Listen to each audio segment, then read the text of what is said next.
Senhor Deus que está nos céus, te agradecemos ao retornarmos mais uma vez, a darmos continuação, ao estudarmos os eventos da história. Queremos pedir que o Seu Espírito esteja conosco, que eu continue possa ser usado por Ti, que eu possa, atrás da Sua cruz, me dê sabedoria para poder falar essas datas, para que elas possam também ser de uso, de estudo, para que possamos fortalecer nossa fé em Ti. Perdoa os nossos pecados por Jesus. Amém.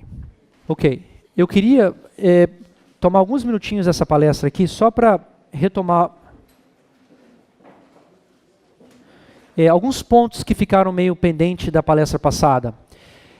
Trouxeram para minha atenção só para vocês lembram que Pirro, ele teve duas campanhas, lembram disso? Uma campanha na Macedônia, correto? E campanha na Itália. Uma pergunta que me fizeram no intervalo, eu falei assim, aonde que você vê a história de Pirro na Bíblia? Bom, se você vê Daniel 11, os primeiros versículos, você começa no versículo 1, 2, 3, já termina a Medopérsia, depois começa a história da Grécia. E ali o irmão Guilherme, ontem, comentou sobre a batalha de Ráfia. Mas era uma batalha na Macedônia que estava acontecendo, ok? Não estava envolvendo a Península Itálica. A Bíblia, no versículo 11, Daniel 11, 11, fala sobre Ráfia. Era uma batalha entre os nortes Seleucos com Ptolomeus, ok? O que eu estou falando com vocês aqui era um período semelhante da história, época semelhante, mas não está dentro da Bíblia. A razão que eu estou trazendo isso é porque eu peguei aquele número 273 e eu busquei, a pessoa que estudou isso, a irmã Tess, e ela botou isso na história, tudo bem? Por isso que a gente não vê lá. Mas olhando aqui, a outro ponto que falou, vocês lembram que a batalha na campanha da Itália, a briga era entre duas cidades, vocês lembram? Túrio e Tarento. Lembram disso, que ficava aqui no Golfo? Uma estava apoiando quem? Túrio, estava com Roma. E a outra estava apoiando quem?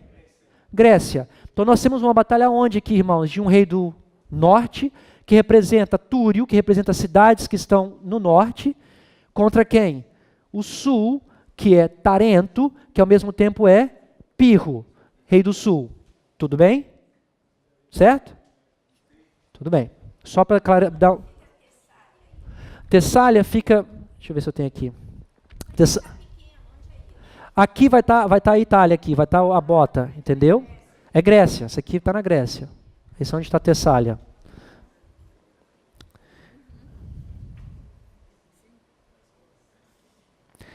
Na palestra passada, eu quero fazer algumas correçõezinhas. Wesley me deu uns pontos pontuais aqui. Nesse gráfico eu quis mostrar para vocês o começo e o fim da história do rei do sul de Pirro, em Épiro, e também a história do rei do sul no fim dos tempos, que é Putin, na nossa história. Eu peguei a história desde o começo, são 10 reis, nós também temos 10 presidentes, desde Stalin até Putin, ok? E eu falei para vocês, quando Putin entrou no começo, Medvedev teve uma corregência, e desde 2012, Putin está no poder. Na história de Pirro, depois da morte dele, no ano 272 a.C., teve mais 7 reis que seguiram, e depois disso, existiu a Liga das Nações. Eu falei errado, eu falei que dividiu em 7 ligas, está errado. Teve 7 reis, depois foi dividido em Ligas das Nações. Quando nós aplicamos Putin para o nosso período, quando a União Soviética for completamente derrotada, que seria no 272 para Pirro, a União Soviética vai ser completamente derrotada. E nós entraremos numa história do mundo onde estará governado pela ONU, que são uma Liga das Nações. Tudo bem? E outra coisa que eu quero mostrar para vocês aqui é sobre esse Nicolau II, o czar Nicolau II da Rússia. Ele foi o último imperador da Rússia. E ele foi, no caso, teve que ser abdicado do trono. Porque quando teve a revolução, ele teve que deixar a sua monarquia. A mesma coisa aconteceu com quem? Com Gorbachev. Depois que ele recebeu o golpe de Estado, ele abdicou o seu poder para Boris Yeltsin. Então eu mostrei a comparação. O Nicolau marca o fim da monarquia e Gorbachev marca o fim da União Soviética. Vladimir Lenin, né, que a gente falou que ele entrou desde a Revolução Russa, 1917, 1918, e depois que ele morreu, porque ele teve problemas ele faleceu em 24, mas quem sucedeu foi Stalin. E quando a gente falou de Stalin, a comparação de Stalin é com Putin. Então, Lenin versus Yeltsin. Por que Lenin e Yeltsin? Se você for ver aqui, Lenin adoeceu, deu a presidência para Stalin. Yeltsin, com o problema do seu autocontrole, deu a sua presidência para Putin. Mesma coisa, abdicou e teve que ser removido da presidência. Então agora, Pirro, Putin e Stalin, todos eles representam a mesma coisa, todos eles representam o rei do sul. Lembra que eu falei para vocês que tiveram 10 reis? Quando eu escutei essa palestra, eu falei assim, bom, vamos contar para ver se está certo, né? E realmente, se você contar desde Stalin até Putin, são 10, e Lenin, que veio antes de Stalin. Mas lembre-se que Gorbachev teve um golpe de Estado por Yanayev, ok? E ele governou por 3 dias, e depois disso tiveram Gorbachev voltando para o poder. Bom, agora vamos mudar de marcha, e antes de eu mudar de marcha, durante o intervalo, o irmão Eduardo, ele passou para mim algo que eu achei, que a gente já conhecia, muito bonito, eu acho que é muito relevante, que quando a gente vê isso aqui na história, não tem como isso ser o acaso. Né? E se vocês se lembram, Jeff esse dia estava falando sobre a visão de Ezequiel, capítulo 4, versículo 6. Ele estava estudando nessas palestras para explicar a profecia dos 390 anos, depois deita-se por mais 40, lembra-se disso? Ele falou que a mesma visão que Ezequiel teve no capítulo 1, é a mesma visão que está tendo desde o 1 ao 4. E quando ele tem aquela visão, no 5º dia do 4º mês, ok? Só aparece um lugar na Bíblia, que parecendo com a nossa história, representa dia 21 de julho de 1844, que é a meia-noite, ok? Nessa visão que ele tem, o que ele vê nessa visão? Que rodas dentro de rodas, correto? Que parece assim uma confusão, certo? O irmão Eduardo trouxe para mim essa citação que é muito bonito, eu queria compartilhar com vocês. Ezequiel, capítulo 1, versículo 1 e 2. Mas está a parte que eu vou ler está no Patriarcas e Profetas, ou PR 273.3. Patriarcas e Reis, desculpa. Patriarcas e Reis. Profetas e Reis, desculpa. Obrigado. 273.3. Se você tiver no seu aplicativo, você e 4 também. E 5 também. Mas eu vou ler para vocês aqui. PR 273, saiu do lugar aqui. Ponto 3. Vamos lá. Assim como as rodas, com aparência tão complicada, estavam sobre a guia da mão, por baixo das asas dos querubins. O que é que Ellen White está citando aqui? Essas rodas que estão dentro de rodas. Aonde que está falando? Ela está se referindo a quem? Ezequiel. Essa visão que ele teve no 5º dia do 4º mês, que para a gente seria a meia-noite, ok? Está se referindo a essa história. Estão sobre a guia da mão por baixo das asas dos querubins. Também o complicado jogo dos eventos humanos está sob o divino controle. Em meio às lutas e tumultos das nações, será que teve tumultos, lutas das nações aqui?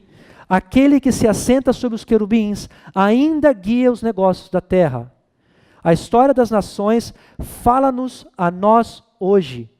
Deus tem designado um lugar em seu grande plano para cada nação e cada indivíduo. Homens e nações estão sendo hoje testados pelo plumo na mão daquele que não erra. Todos estão por sua própria escolha decidindo o seu destino. E Deus está superintendendo a tudo para a realização dos seus propósitos.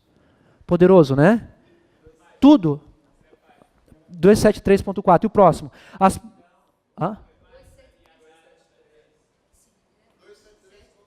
273.4. O ano é 273, obrigado. Não tinha percebido isso. Obrigado. E a 4.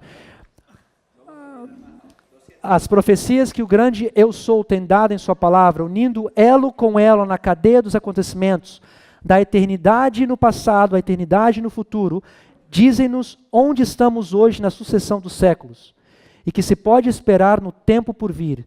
Tudo o que a profecia tem predito que haveria de acontecer até o presente tem tomado lugar nas páginas da história, e podemos estar certos de que tudo quanto ainda está por suceder será cumprido no seu devido tempo. Amém? Página 273, obrigado. Amém. Ok? Ok. Vamos mudar agora de cenário. Nós vamos sair agora de Pirro. Nós vamos entrar na história da Rússia. Ok? Da Rússia, da Alemanha também. E depois disso nós vamos combinar Pirro e a Rússia. Ok? Se vocês abrem então a sua apostila. Oi.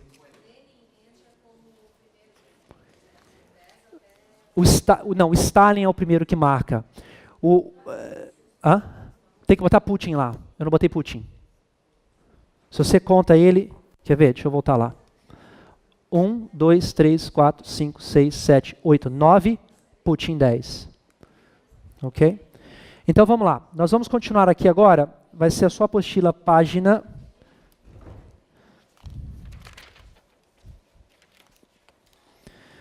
Página 50. Ok, na história do Rei do Sul, nós vamos começar de 1929 até 1939. Deixa eu colocar aqui o gráfico para vocês poderem acompanhar aqui. O cenário mundial...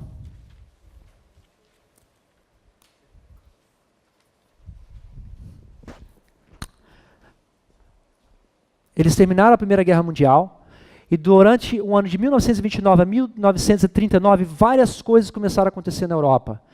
Eu estou marcando um período de 10 anos, porque nós vemos um período de 10 anos na história de Pirro também, você lembra? Demétrio libera um ditador que estava em Atenas. Nós vamos ver que existe um período de 10 anos de uma guerra de procuração. Desde o ano 1929, nós vemos por um lado o Tratado de Latrão. O que aconteceu no Tratado de Latrão? Vocês se lembram? O Pacelli, o Francesco Pacelli, que é irmão do Eugênio Pacelli, que é o Papa Pio XII, ele é um advogado, escreveu leis dando o quê? Autoridade de quem? A Roma de novo. E quem é que deu o lugar para Roma assumir o trono de novo? Mussolini, ok? Então nós vemos vários processos políticos acontecendo durante esse período. Nós temos Mussolini, que era visto como um fascista. Nós temos Adolf Hitler, depois de... naquele período, 1920 e pouco, começando a se reestruturar e ficar mais forte. Nós temos quem mais? Lenin, também Stalin, começando um processo de cada vez ficar mais forte. E existiu uma guerra durante esse período, que é chamado a Guerra Espanhola. Teve duas guerras. A Primeira Guerra Espanhola foi uma guerra que a Espanha estava dividida em duas facções. Uma facção que apoiava os russos, o comunismo, e uma outra parte que apoiava o fascismo. Quem que estava ao lado do fascismo? Nós temos Mussolini, Hitler e até o Papa estava apoiando o fascismo. Contra quem? Contra o comunismo. Então eles pegaram um general chamado General Franco. E esse General Franco, ele participou dessa guerra e ele acabou ganhando essa guerra e se transformou num ditador. Então nós vemos que existiu também aqui uma guerra de procuração. Por quê? Quem é que estava disputando o poder? O fascismo, ou seja, Mussolini, o papado, Hitler, contra quem? Contra a facção que era da União Soviética. Então você vê uma contrafação nesse período. Uma guerra de procuração. Então termina essa guerra espanhola. Então nós vamos começar agora, em 1939, os preparativos para a Segunda Guerra Mundial. Segunda. O 4. O que é esse 4 aqui? Muito obrigado. Porque lembra que nos generais a gente estava começando a quarta guerra do Diádocos? Nesse momento aqui é a quarta geração da Alemanha. A Alemanha teve 4 gerações. O primeiro acho que foi o Weimar, o segundo foi Kaiser. Eu tenho escrito aqui no meu... Depois eu passo para vocês certinho, mas era a quarta geração que eles estavam começando. A quarta geração era de Hitler, o partido nazista.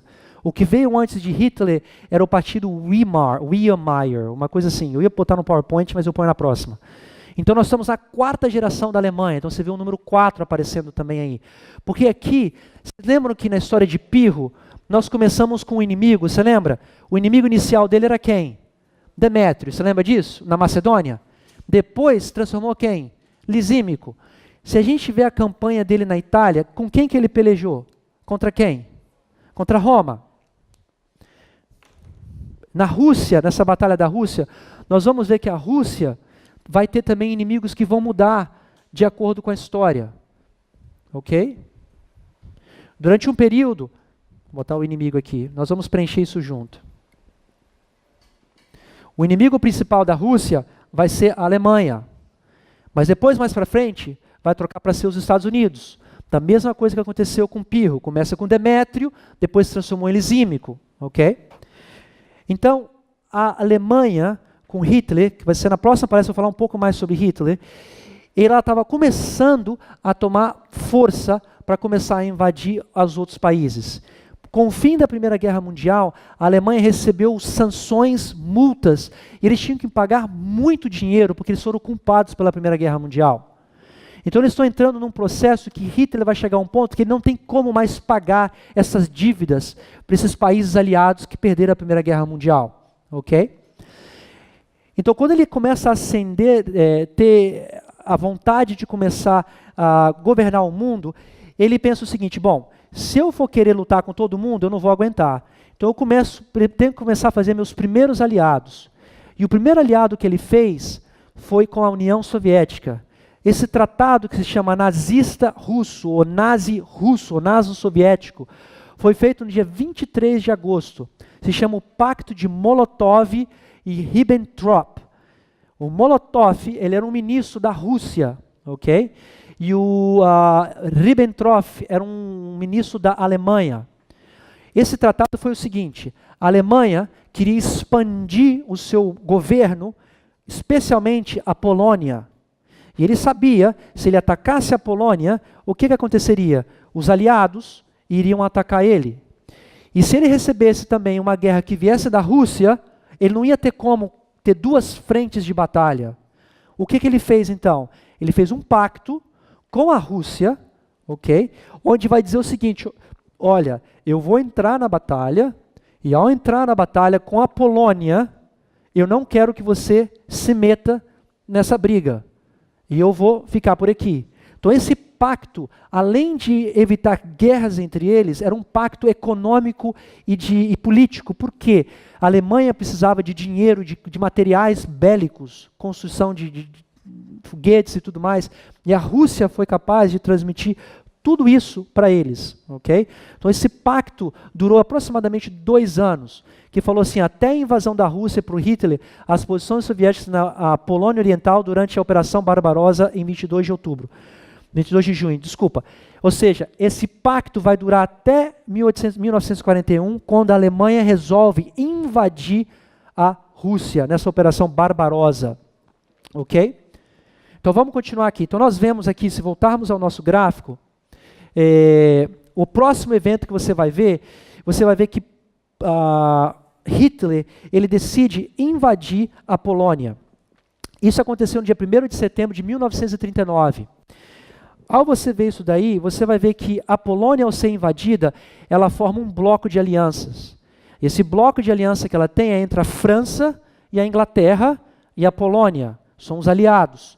E contra quem essa guerra está acontecendo? Com Hitler. Então você vê os aliados contra Hitler, Inglaterra, França e Polônia, para atacar. E o que aconteceu com a Rússia? A Rússia ficou lavando as mãos. Será que a gente viu isso parecido na história de Pirro? Quando eu botar as linhas paralelas, vocês vão ver que aconteceu a mesma coisa, teve um pacto. Você lembra que logo depois das guerras, Pirro e Demétrio se juntam? Você lembra desse pacto? Eles estavam se juntando por causa dos outros generais. O mesmo paralelo, Demétrio era o rei do norte, Pirro, o rei do sul. Eles estão se aliando, ok, para a guerra. Peraí, Gustavo, você está falando que a Alemanha agora é o rei do norte? Sim. Por que a Alemanha vai ser o rei do norte durante a história? Vocês lembram que em Daniel, a gente fala dos exércitos de Roma, correto? Nós sabemos que Roma não tem exército, correto? No nosso tempo do fim, em 1989, os exércitos de Roma é quem? Os Estados Unidos da América. Na Segunda Guerra Mundial, quem que era o Papa da Alemanha? Quem que eram os exércitos de Roma? Pio XII, o Papa Eugênio Pacelli. E ele era representado por quem? Roma, que é o rei do norte. E quem é que estava lutando por ele? A Alemanha. Então eu vou chamar a Alemanha agora de quem? Rei do norte. Tudo bem? Me seguiram ou não? Sim? Então vamos botar o inimigo aqui. Vai ser a Alemanha.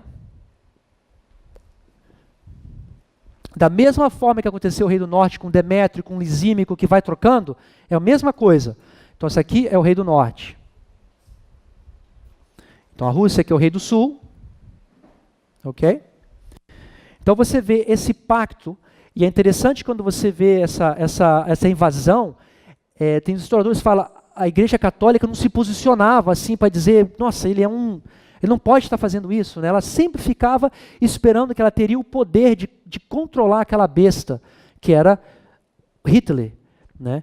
E tem histórias que dizem que esse Pacelli, Pio XII, ele tentava ter intervenção com Hitler, porque ele estava responsável, antes dele ser papa, acho que ele era um cardeal lá na Alemanha, e depois se transformou papa. Então ele tinha as interações com Hitler, dizem até que ele tentava exorcitar Hitler, para ver se ele melhorava. Mas exorcizar, obrigado. Então vamos lá. Então, dia 1º de setembro de 1939, a Polônia é invadida. Se você olha no seu paralelo, o que foi invadido no mesmo paralelo, se você olhar, olha na próxima página seguinte. Vamos fazer o seguinte, põe os dois diagramas, um do lado do outro, na página 51, para a gente já ver assim, os paralelos um em cima do outro, ok? Você vai ver que, com a história da Macedônia, você vai ver Piro invadindo a Tessália, ok? Quando Piro invade a Tessália, você vai ver que o acordo vai ser suspenso. Em 1940, porque a Rússia, Stalin, começa a perceber que Hitler, a intenção dele não é só controlar a Europa Oriental. A intenção dele é controlar quem? A Rússia. Então, já naquele ponto, em 1940, o pacto já é suspenso, ok? O pacto entre a Rússia e a União Soviética foi suspenso, ok? Rússia e Alemanha, obrigado. E nós chegamos no próximo evento histórico, dia 21 de junho de 1941, nós temos a invasão alemã na Rússia, que se chama a Batalha de a Operação Barbarossa, okay? Onde Barbarossa. Hitler invade a Rússia e foi a segunda tentativa que quem está tentando conquistar o Rei do Sul? Lembra quando a gente comentou sobre a história dos papas? Ele queria, Fátima falou para Pius XII em 1942, foi o que teoricamente, né, tentou dedicar a Rússia para Maria. Então você vê aqui é uma segunda tentativa, porque tentaram em 1798, não deu certo, para conquistar o Rei do Sul. E nós sabemos que nessa batalha, milhares de pessoas morreram. Parecia até que a Alemanha iria ganhar, só que acho que foi a Batalha do Leningrado, não lembro. Em 1798 existe uma história onde o próprio Rei do Sul também tentou conquistar, o Rei do Norte tentou conquistar o Rei do Sul. Ok? Continuando aqui no nosso gráfico, nós vamos ver que depois dessa operação Barbarossa, você vai ver que vai ter um aumento do arsenal bélico dos alemães. Da mesma forma como Demétrio começou a ter um aumento do seu poder militar na história da Macedônia com Pirro, você vai ver que o Rei do Norte, a Alemanha, começou a fazer campos de concentrações e câmaras de gás. E começou a ter essa expansão militar para todos os lados. E a história vai continuar, e até que chega um ponto onde o Rei do Sul se junta com quem? Com os aliados. Os aliados eram formados pela União Soviética, os Estados Unidos, Inglaterra e França. E a União Soviética se junta nesse acordo em 1945. E exatamente quando eles entram, a Alemanha é derrotada. O Rei do Norte é derrotado pelo Rei do Sul, com essa batalha que aconteceu em 1945, com o final da Segunda Guerra Mundial. Ao você olhar seu gráfico agora, desde 1945, vamos botar o paralelo aqui rapidinho, depois a gente vai botar os gráficos. A Rússia com os aliados, ok?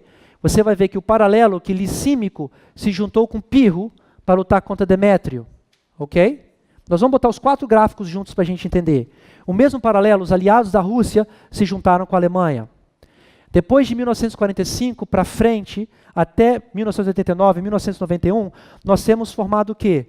A Guerra Fria. Na Guerra Fria, quais são os blocos que estão lutando? Os Estados Unidos contra quem? Contra a Rússia. Então, nesse momento aqui, desde 1945 para frente, nós temos uma troca de inimigos. ok? O da Alemanha, em 1945, qual é o inimigo que começa? Estados Unidos da América. Tudo bem? Certo? Então nós temos aqui o rei do norte trocando de chapéu, passando para quem? Para os Estados Unidos da América. Tudo bem aqui? Sim? Então nós temos essa guerra fria, que vai acontecer de que forma? Desde 1948, os Estados Unidos começam a fazer o que contra a União Soviética? Sanções políticas e o que mais? E subterfúgios, correto? Usando de tudo para influenciar e para tentar desmantelar a União Soviética, fazendo o mesmo paralelo que aconteceu com Demétrio. Até que nós chegamos, 1989, dia 9 de novembro, tem a queda do Rei do Sul, que é quem? A União Soviética. Ok? E agora nós vamos ter uma mudança de cenário. Se você olha no seu gráfico lá, desde 1989, como aconteceu na Macedônia, nós vamos ter uma mudança de cenário. E eu quero continuar nesse gráfico aqui, depois nós vamos botar todos eles em paralelos. Lembra que no começo da história de Fátima eu falei, depois que Putin entrou no poder, a União Soviética entrou um pouco de esquecimento, correto? O mundo não focalizava mais na União Soviética. Especialmente depois de 2001, do ataque das Torres Gêmeas, o foco do mundo inteiro foi para onde? Para o islamismo. Então nós vemos um poder que teoricamente foi morto, recebeu uma ferida, meio que esquecido pelo mundo e começando devagarzinho que retomar as suas forças. Eu mostrei para vocês em 2004 a forma como Putin resolveu aquele problema dos terroristas no país dele, que invadiram o teatro, que morreram mais de 300 pessoas. Lembra disso? Então, durante essa história, o Putin vai começar a querer crescer no poder. Okay? Passaram-se as eleições, até que nós vamos chegar num ponto decisivo que foi no ano de 2014. Por que o ano de 2014? Se vocês se lembram na história de Pirro, quando a gente alinha isso daqui, existia um problema de uma cidade que não estava muito de acordo com Grécia. Existia Tarento e Túrio. Lembra de Túrio? O que aconteceu com Túrio? Tinham duas classes de grupos, os aristocratas e os democratas. Os aristocratas gostavam de quem? De Roma. E os democratas gostavam de quem? Da Grécia. Então você vê um país, uma cidade que pertencia à Grécia, estava o quê? Dividida. Na nossa história, esse exemplo vai ser a Ucrânia. Quando você estuda a história da Ucrânia, em 2014, chegou o momento das eleições presidenciais. E esse presidente se chamava Viktor Yanukovych. E Viktor Yanukovych, ele era conhecido por ser um político muito corrupto. Ele tinha problemas de embezzlement. Como é que fala embezzlement em português? De desviar dinheiro, né? De tirar dinheiro dos cofres públicos. E dizem-se que a fortuna dele era monstruosa, de casa, de milhões de dólares. E ele era muito corrupto. E ele é conhecido de ser quem? Ele sempre foi o quê? Pró-Rússia. Quem é que controlava a Rússia naquela época? Putin, correto? Então ele sempre foi pró-Putin. Mas na Ucrânia, a influência dos Estados Unidos começou a ter uma divisão de classes. Um grupo que não queria mais a influência russa e um outro grupo que queria a influência russa, correto? Então, para ele ganhar as eleições, ele usa um marqueteiro que é chamado Paul Manafort. Interessante que ele também ele ajudou, sabe quem na presidência em 2016? Trump, entendeu?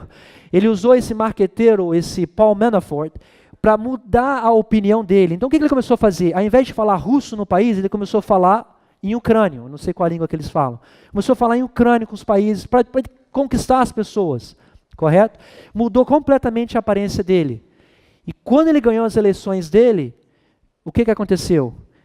Dizem que já no próprio discurso, logo depois, ao invés de falar em ucrânio, ele começou a falar de volta em quê? Russo.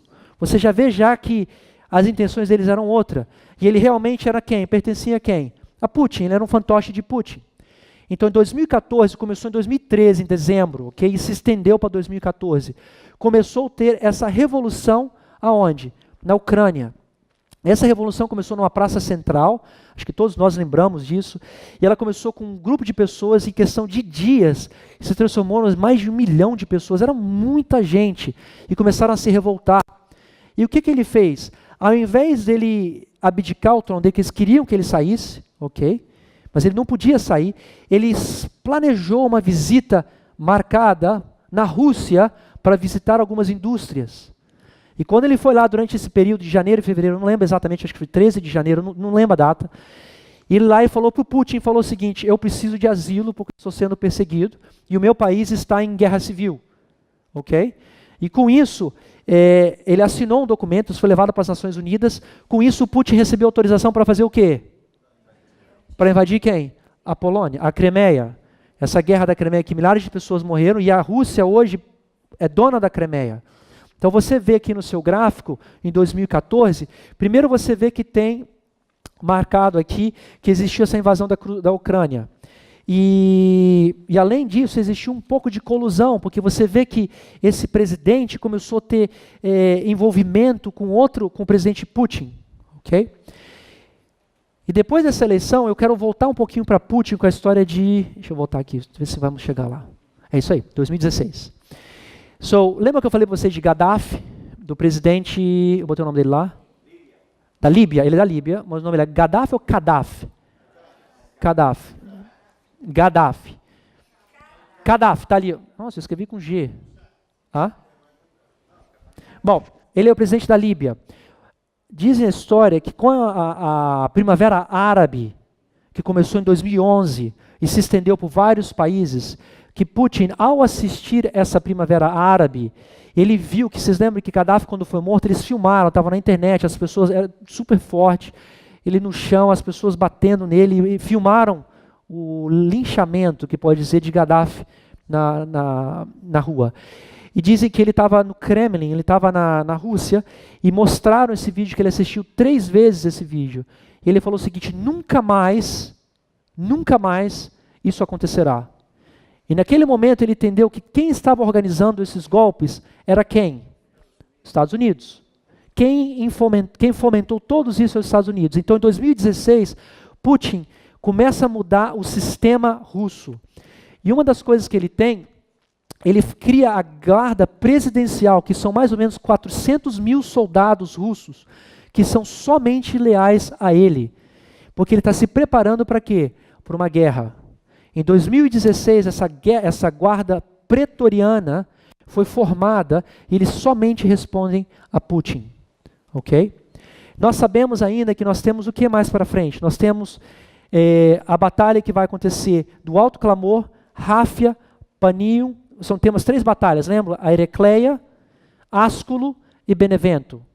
Então agora eu quero fazer o seguinte, eu quero botar todos esses gráficos um em cima do outro.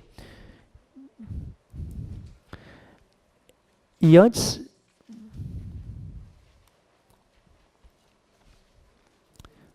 Deixa eu só mostrar, acho que você está tapando ali, alguém está tapando o gráfico aqui, Elaine.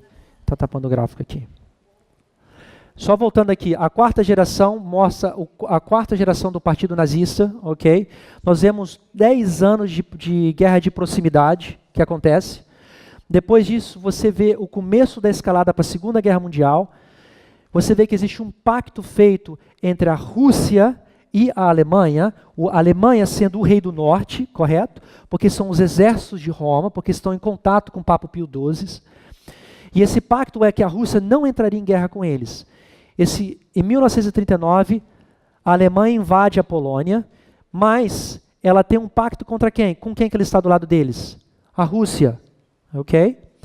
E durante esse período, a Europa começa a ficar sendo dividida, porque Hitler começa a invadir os países, há uma divisão. Em 1940, esse acordo do Molotov foi cancelado, e em 1941, Hitler invade a Rússia através da Operação Barbarossa.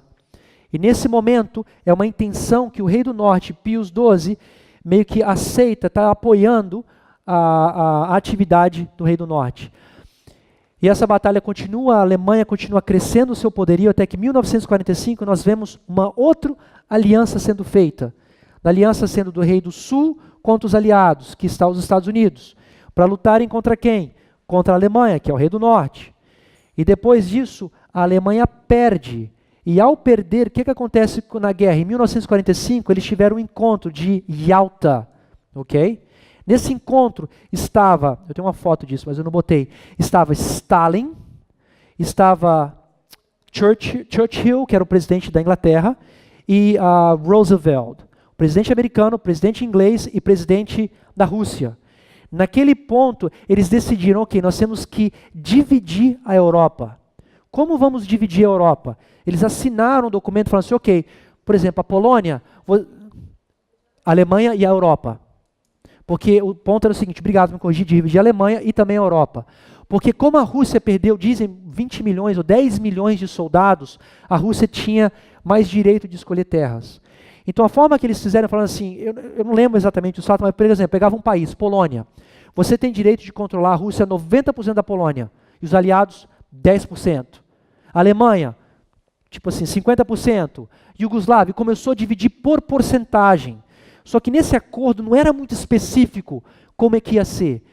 Então a Alemanha, os Estados Unidos, os aliados pegaram certa parte e a União Soviética pegaram as outras partes. Tudo bem? Então nesse encontro de Yalta, eles fizeram qual foi a cidade? Acho que foi na cidade de Yalta que eles fizeram esse acordo. Você vê que começa a dividir o quê? Os blocos entre o Oriente e o Ocidente. Nós começamos a marcar o período de Guerra Fria. Isso durou até 1989. E a forma que isso durou era através de subterfúgios, sanções políticas, sanções econômicas, ok? Até que chega um ponto que cai a União Soviética. Nesse ponto, em 1979, é uma mudança do cenário mundial. Nesse período aqui, nós vemos que a Rússia estava conquistando a parte da Europa. Nós vamos ver que nesse outro período aqui, a Rússia vai conquistar não somente a Europa, mas quer conquistar o quê? Domínio global. E nós entramos nesse cenário em 2014 com a Ucrânia, com a anexação da Ucrânia. Existia uma guerra interna, ok? E com essa guerra interna a Rússia foi e dominou. Depois nós temos 2016 com a guarda pretoriana se preparando já para a guerra, e nós temos as próximas batalhas que acontecerão. Então vamos lá. Se nós podemos pegar esses gráficos, do primeiro gráfico é a história de Pirro, ok? Que está aqui. Pirro teve suas duas campanhas na Macedônia e a campanha da Itália. Da mesma forma, a União Soviética teve a campanha na Segunda Guerra Mundial e depois na Terceira Guerra Mundial, se nós podemos falar dessa forma. O que nós queremos fazer, aonde existe um ponto de corte, um ponto de divisão aqui, nós vamos quebrar essas linhas e vamos fazer 4 linhas, ok? Tudo bem? Então nós vamos pegar a primeira linha e nós vamos botar a história primeiro de Pirro, lutando contra Demétrio, depois lutando contra Roma, depois nós vamos ver a Rússia contra a Alemanha e a Rússia contra os Estados Unidos. Tudo bem? Mas antes disso, antes de eu fazer esses 4, eu vou retomar só com vocês rapidinho a história da Macedônia e da Itália, só para a gente lembrar, para ficar fácil quando botar os 4, porque confunde. E demora para você pegar isso aqui. Então vamos lembrar aqui, na história da Macedônia, com Pirro, ele teve a campanha dele, estava terminando 10 anos de conflito, porque Cassandro, que era um dos generais, ele botou um ditador em Atenas. No final desses 10 anos, Demétrio vem e libera Atenas. E nesse período começa a guerra, a quarta guerra dos diádocos. E essa guerra, quem é que vai lutar? São os diádocos, Cassandro, Ptolomeu, correto? Você vai ter a liberação, né? E você vai ver que Pirro começa a entrar junto com Demétrio. 303, Pirro faz uma aliança com Demétrio. Vocês lembram disso? Porque na Macedônia vai começar a ter batalhas e Pirro se junta a Demétrio. Só que em 301 você tem a batalha de Ipso. A batalha de Ipso foi quando terminou a última guerra dos diádocos. E foi a guerra do Cassandro, Ptolomeu e Lisímaco. Não, Seleuco, obrigado. Contra Antígono, Demétrio, que era o filho dele, e Pirro, que estava ajudando. Está vendo que eu botei em parênteses aqui? Isso aqui quer dizer que Pirro estava ajudando, porque teve uma aliança. Olha aqui embaixo, amigos, olha aqui, irmãos. Quando você vê na Alemanha, na Polônia, quando Hitler quer invadir a Polônia, ele fez um pacto anterior com a Rússia para ele poder entrar em guerra com o povo. Está vendo? A mesma coisa aconteceu aqui. Demétrio, que representa quem? A Alemanha, se juntou com Pirro para invadir, para fazer a guerra da última guerra de Ípso. Depois disso, a Macedônia se divide. Nós vemos que Pirro quer invadir a Tessália, né? Ao invadir a Tessália, Demétrio começa a lutar contra ele, então nós temos a troca, né? Começa ainda a ser ainda Demétrio. Demétrio invade Épiro, que era a cidade. Demétrio aumenta o seu poder militar, até que chega um ponto que Pirro se junta um aliado. Que aliado era esse? Era Lisímico, vocês lembram disso? Demétrio estava no meio, Lisímico num lado, Pirro do outro lado, esses dois se juntam, tiram Demétrio e vai sobrar quem? Lisímico e Pirro. Então nós temos a divisão entre o quê? A mudança do Reino Norte mudando. E logo disso você vai ter aquela Macedônia dividida entre ocidental e oriental. E nessa divisão que acontece entre Lisímico e Pirro. Tudo bem? Até que quando chega em 285, Lisímico expulsa Pirro da Macedônia, mas a cidade de Épiro é mantida. Tudo bem? E depois disso ele começa o seu poder na Itália. Eu estou vendo que vocês estão ficando confusos. É muita informação, mas eu só estou revisando, estou indo muito rápido. Mas é a campanha dele na Itália, na Macedônia, depois na Itália. Na Itália são aquelas batalhas, lembra dos elefantes que eu falei para vocês? O problema de Túrio e Tarento, lembra disso? A junção chama Roma para ajudar, Tarento chama Piro para ajudar, é a mesma coisa. Então agora vamos colocar uma em cima da outra aqui, ok?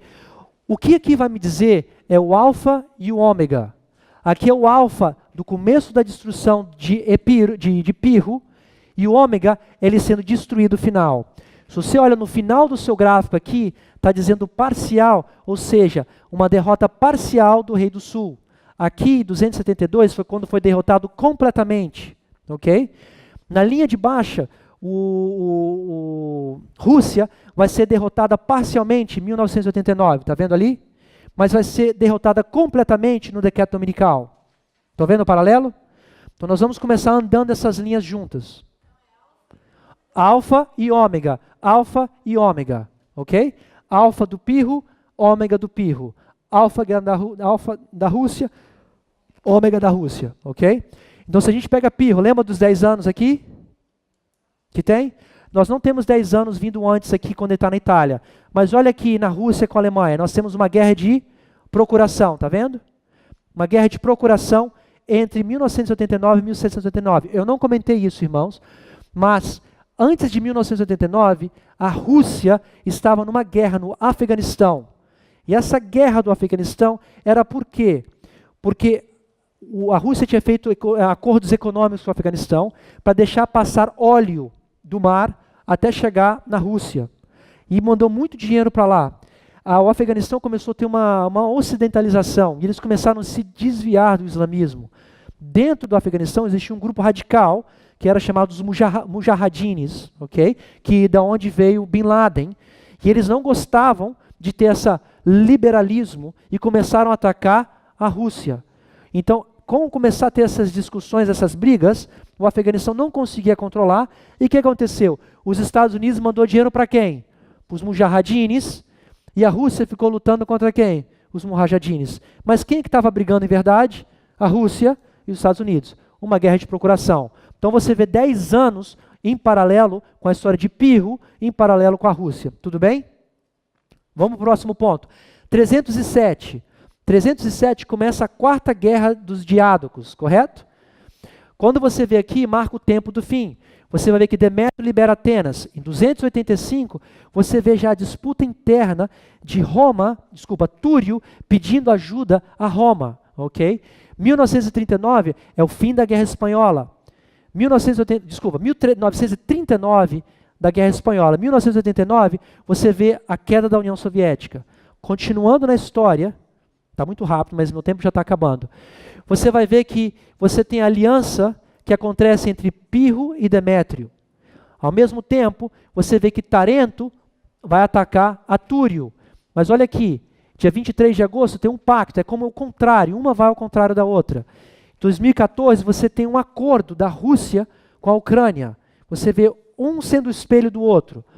Até que chega a Batalha de Ipsos. A Batalha de Ipsos foi quando acabou e dividiu entre 4 generais a Grécia. E nessa batalha, você vê que a única razão que Antígonos e Demétrio foi para a guerra, que eles tinham quem apoiando eles? Pirro.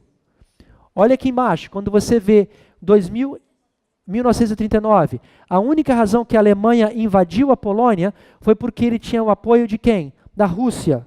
Ok? Você vê que Pirro, em 2080, ele começa a controlar quem? Tarento. Nós vamos ver na nossa história aqui em 2016 que Putin também começa a controlar Tarento. No caso, eu vou dizer aqui, seria os Estados Unidos. Em 2016, nós temos a eleição presidencial americana. E essa eleição presidencial americana, você vê que até hoje, já tem 2 anos que Trump está no poder, todos os dias, não importa o canal que você ligar nos Estados Unidos, se é CNN, MSNBC ou Fox, todos os dias é a história da colusão entre Putin e Trump. Todos os dias, não tem um dia que não fala sobre isso, é até cansativo. Você vai ver que em 2016, a presidência, a vitória de Trump, existiu uma colusão, existiu uma força. Colusão quer dizer um acordo, é como você fez colúnio, desculpa. Coalizão, é quando você está fazendo, você não está sendo justo, você está fazendo aliança secreta, você está fazendo conchavos, né? Conchavos, você está fazendo conchavos. Eu fiz essa palavra do português, mas enfim. Eu procurei no dicionário, mas tudo bem. Como se fala em português mesmo? Coalizão, ou você está fazendo conchavos políticos, ok? Em 2016 aconteceu da mesma forma quando Tarento ataca Túrio, por causa dos conchavos políticos que tinha feito com Pirro. Continuando, ok? Depois da invasão, nós temos a Macedônia sendo dividida. Depois dos 4 generais, você vê que começa essa divisão da Macedônia. Em 291, Pirro fala, eu vou invadir a Tessália. Ao ele invadir a Tessália, Demétrio não gosta disso. Aí na campanha da Itália, nós temos a batalha de Heracleia. Lembra a batalha dos elefantes que eu mostrei para vocês? Quem é que ganha essa batalha, irmãos? Quem é que ganha? Pirro. Aqui nessa batalha entre Pirro e Demétrio, lembra da Tessália? Quem que ganhou aquela batalha? Quem expulsou ele da Tessália? Demétrio. Então quem ganhou aqui em cima? Rei do Norte ganhou, Rei do Sul ganhou. Agora vamos descer aqui para na batalha na Segunda Guerra Mundial. Quando a Rússia suspende o pacto, esse pacto do Molotov. Por que a Rússia suspendeu o pacto? Porque a Alemanha estava invadindo todos os lados. Então quem é que ganha nessa batalha? A Alemanha, que é o Rei do Norte. Está vendo aqui o paralelo? Quem ganha aqui é o Rei do Norte, mas quem ganhou na de cima é o Rei do Sul. Quem vai ganhar aqui embaixo, no alto clamor, quando tivermos essa batalha dos elefantes? O Rei do Sul. Vamos voltando aqui em cima. Depois que Pirro invade a Tessália, Demétrio vai e tira Pirro de toda a Macedônia, deixando somente Épiro. Quem é que ganha essa batalha aqui então? Demétrio. Demétrio é quem? O Rei do Norte. Descemos a história aqui, na história da campanha da Itália. A batalha de Ascolo, do elefante, lembra do rio? Que fizeram as carroças com anti-elefantes. Quem é que ganha essa batalha? Pirro. Então quem botou aqui? Rei do Sul ganhou. Tudo bem? E aí o que aconteceu depois daquela batalha? Pirro foi para onde? Foi para Sicília, lembra que ele foi para Sicília? Lá na Sicília ele quis ser o quê? Dono da Sicília, se transformou num quê? Num ditador. O que dizem que ele até dissecou os templos pagãos lá. A mesma coisa aconteceu com Demétrio, ele começou a aumentar o poderio militar dele. Se você desse 22 de junho de 1941, a Operação Barbarossa. Quem é que estava ganhando essa batalha? A Alemanha. Rei do Norte ganhou. Quando você desce a Operação Barbarossa, vai ser exatamente aqui com Ráfia, que é o período que nós estamos na frente ainda. Quem ganha a Batalha de Ráfia, de acordo com Daniel 11, versículo 11? O Rei do Norte ou o Rei do Sul? Rei do Sul. Então você está vendo que existe uma virada, é um espelho profético. Um ganha, outro perde. Voltamos agora a 287. Você vai ver aqui agora que vai ter a batalha agora entre Demétrio contra Lisímico e quem mais? E Pirro. Pirro vai se aliar a quem? A Lisímico, para lutar contra Demétrio. E eles acabam ganhando. E quem é que ganha nessa batalha? Pirro, porque ele ganha de Demétrio, ok? Se você desce na batalha de Benevento, que foi a última das 3 batalhas de Pirro, quem ganhou aquela batalha? Roma, correto? Lembra disso? O elefante deu marcha ré, vários elefantes começaram a ir para trás, e acabou desestruturando o exército de Pirro. Então nós vemos que o rei do norte aqui ganha. Tudo bem? Descendo na história, 1945, quando teve aquela batalha, eles ganharam de quem? Da Alemanha. Quem ganhou nessa vitória aqui então? Rei do Sul, correto? Porque a Alemanha que perdeu. Os aliados que ganharam. Olha que interessante. Aqui, a Rússia se junta aos aliados. Em cima, na história de Pirro, Pirro se junta aos aliados. Está vendo o mesmo paralelo? Um aliado, outro aliado. E aí começa o que, irmãos? A Guerra Fria. O que aconteceu aqui na Macedônia? Lisímico de um lado, Pirro do outro lado. Ficou dividido entre ocidental e oriental, certo? Até que chegou um ponto, quem ganhou essa batalha? Lisímico ganhou. Qual foi a forma que Lisímico ganhou? Usando sanções e subterfúgios, ok? Então, quem perdeu nessa batalha de 285? Pirro. Mas ele perdeu completamente? Não. É uma derrota o quê? Parcial. Agora vamos descer aqui. A mesma história de Benevento. Quem que ganhou essa batalha? O rei do norte ganhou. Nós temos aqui esse ponto 273, mas no final, em 272, quem é que morre com uma pedra caindo na cabeça? Pirro. Foi a derrota total. Descendo na história entre Rússia e Alemanha. Nessa guerra civil entre os Estados Unidos, que é o rei do norte, e a Rússia, quem é que ganhou essa batalha? Estados Unidos, em 1989. Foi total? O rei do sul caiu completamente? Não. Parcial. Quando você traz para o nosso tempo de hoje, a batalha de Pânio, que está em Daniel capítulo 11, versículo 13. Quem é que ganha essa batalha entre o rei do norte e o rei do sul? Rei do norte. Rei do norte vai ganhar do rei do sul. Mas o rei do norte, se você olha na história de Tarento, ele morreu logo em seguida? Não. Está vendo? Você vai ver aqui que nessa batalha aqui, entre ali de Benevento, você vai ver que o Egito, as Nações Unidas, vão buscar quem? Roma, para se aliar com eles. Em 272, Pirro morre definitivamente. Trazendo para o nosso tempo, depois da batalha de Pânio, nesse marco aqui, nós entendemos que algo acontecerá onde o Egito, as Nações Unidas, começarão a ter alianças com Roma, e no decreto dominical vai ser a queda total de quem? Da União Soviética. Quando você olha essa linha aqui, quando você vê o começo e fim de Pirro, tendo 10 reis antes de Pirro, ele tem uma corregência, depois só ele reinando, e depois da morte dele, teve mais reis que saíram, e depois foi dividido o país pelas Ligas das Nações. Quando você olha o ômega, ok, esse é o alfa, aqui é o ômega, você vê que desde Stalin até Putin, nós temos 10 generais, você vê o golpe de Estado, um entrando, saindo, você o começo e o fim. Putin entra no poder, em 2008 você tem a corregência, até que vai chegar um ponto onde ele vai morrer, que vai ser no decreto dominical, e naquele ponto o mundo vai ser dividido aonde? Pelas Nações Unidas ou pela nova ordem mundial. De tudo isso daqui, irmãos, é o que eu li aqui agora, no começo da apresentação. Na página 273, PR 273.3.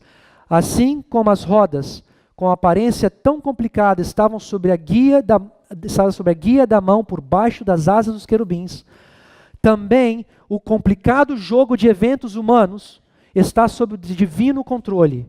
Em meio às lutas e tumultos das nações, aquele que se assenta sobre os querubins ainda guia os negócios da terra.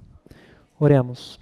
Obrigado, Senhor, porque o Senhor é aquele que está acima dos querubins, está em controle de todos os atos que acontecem nas nações. Obrigado por esse privilégio que o Senhor deu para esse grupo, para as pessoas que estão podendo estudar isso. Essas rodas sobre rodas, que parecem ser complicadas, todas elas estão no seu controle. Que isso possa ser de estímulo para que possamos trocar os nossos corações, nos arrependermos a Ti e mudarmos a nossa vida.